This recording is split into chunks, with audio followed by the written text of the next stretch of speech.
병원에서 검사 결과를 받았는데 괜찮습니다도 아니고 암입니다도 아닌 뭔가 애매한 결과를 받아보신 적 혹시 있으신가요? 오늘은 바로 그 불확실성, 그 회색 지대에 대한 이야기를 해보려고 합니다.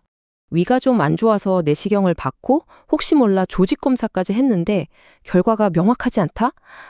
정말 답답하고 불안하겠죠. 오늘 저희는 바로 이 불확실성의 한가운데로 들어가 보려고 합니다. 자, 바로 시작해보죠.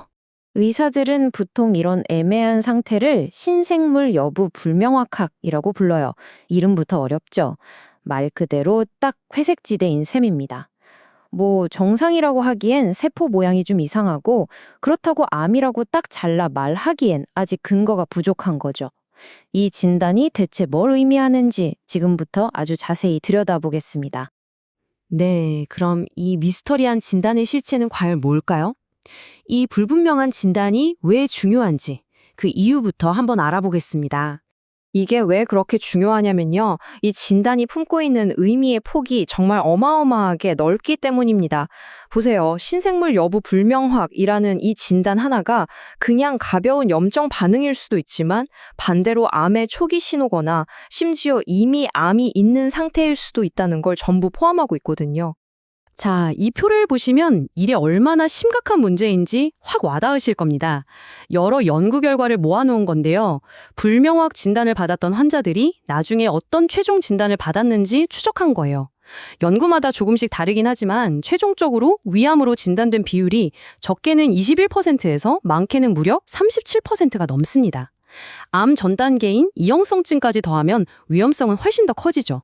여기 이 가장 높은 수치 37.6%, 여기에 한번 집중해보죠. 이게 무슨 뜻이냐면요. 어떤 연구에서는 이 애매한 진단을 받은 사람 10명 중에 거의 4명이 결국 위암 환자였다는 겁니다. 바로 이 숫자 때문에 우리가 이 회색지대를 절대로 그냥 넘어갈 수 없는 겁니다.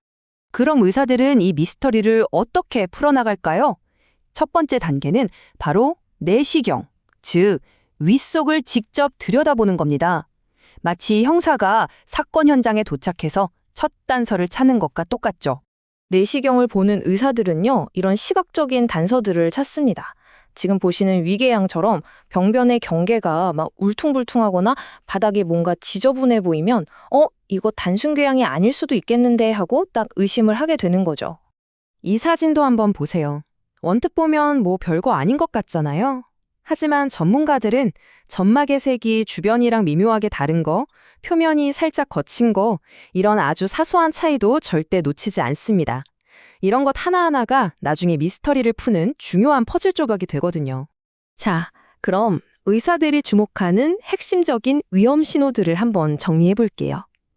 병변 크기가 1cm보다 크거나, 유독 붉은 기운이 돌거나, 표면이 움푹 패여 있거나, 건드리지도 않았는데 피가 나거나 주변 위 주름들이 병변 쪽으로 쫙 빨려 들어가는 모양이다.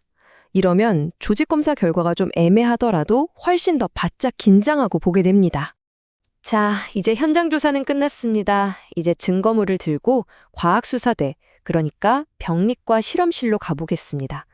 현미경 아래에서는 과연 어떤 단서들이 우리를 기다리고 있을까요? 병리과에서 현미경으로 조직을 보면 이 불명확 소견은 크게 두 가지로 나뉩니다. 왼쪽의 재생 비정형은 주로 세포 하나하나의 핵 모양이 이상하다는 뜻이고 보통 염증 때문에 생기는 경우가 많아요. 그런데 오른쪽의 비정형 상피는 달라요.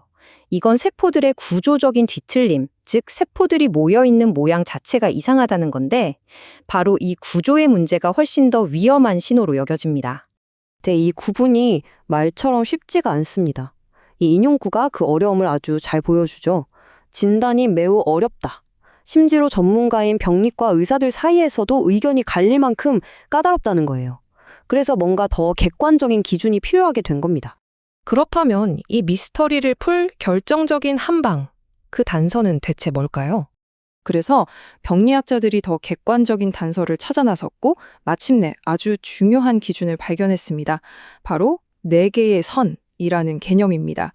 지금 보시는 것처럼 아주 건강하고 질서정연한 조직에서만 나타나는 특징적인 구조예요.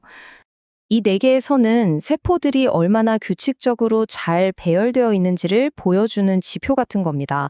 위에서부터 점액, 세포질, 핵까지 층이 딱딱 구분되어 있죠. 암세포의 가장 큰 특징 중 하나가 바로 이 질서를 파괴하는 거거든요. 그래서 이 구조가 잘 유지되고 있는지가 아주 중요한 단서가 되는 겁니다. 그리고 바로 이겁니다. 결정적인 증거죠. 왼쪽 사진 단순 염증 반응을 보이는 조직을 보면 4개의 선 구조가 비교적 잘 유지가 되어 있어요. 질서가 있죠. 하지만 오른쪽 암 전단계 조직을 보세요. 선들이 완전히 무너지고 뒤죽박죽 섞여 있죠. 질서가 완전히 사라진 겁니다. 이 4개의 선이 무너졌다는 사실 하나만으로 이게 단순 염증이 아니라 훨씬 위험한 신호일 가능성이 높다는 걸 아주 명확하게 알 수 있는 거죠. 자, 이제 모든 단서가 모였습니다. 내시경으로 본 현장의 모습, 현미경으로 분석한 증거물. 이제 의사들은 이 모든 걸 종합해서 최종 결론을 내리고 환자에게 가장 좋은 다음 계획을 세우게 됩니다. 이 회색 지대에서 빠져나오는 길은 사실 꽤 명확합니다. 1단계로 지금까지 말한 내시경 단서와 병리 단서를 합쳐서 위험도를 평가하고요. 2단계, 보통 3개월에서 6개월 뒤에 내시경을 다시 해서 병변이 어떻게 변했는지 확인합니다. 3단계, 만약 고위험 병변이라면 내시경으로 그 조직을 떼어내서 최종 진단도 하고 치료도 동시에 끝낼 수 있죠. 마지막으로 아주 드물지만 진행성 암이 강하게 의심될 경우에는 수술을 고려하게 됩니다. 결국 가장 중요한 건 이겁니다. 괜찮을 것 같은데 섣불리 시술하는 건 피해야 하지만 위험 신호가 보일 때는 절대 놓치지 않고 단호하게 대처하는 것. 그 신중함과 단호함 사이에 완벽한 균형을 찾는 게 핵심이죠. 이 4개의 선 같은 진단 기술의 발전은 우리에게 이런 질문을 던지는 것 같아요. 진단 기술이 더더욱 정교해진다면 언젠가 우리는 암이라는 미스터리가 시작되기도 전에 그 실마리를 풀어낼 수 있지 않을까요? 여러분은 어떻게 생각하시나요?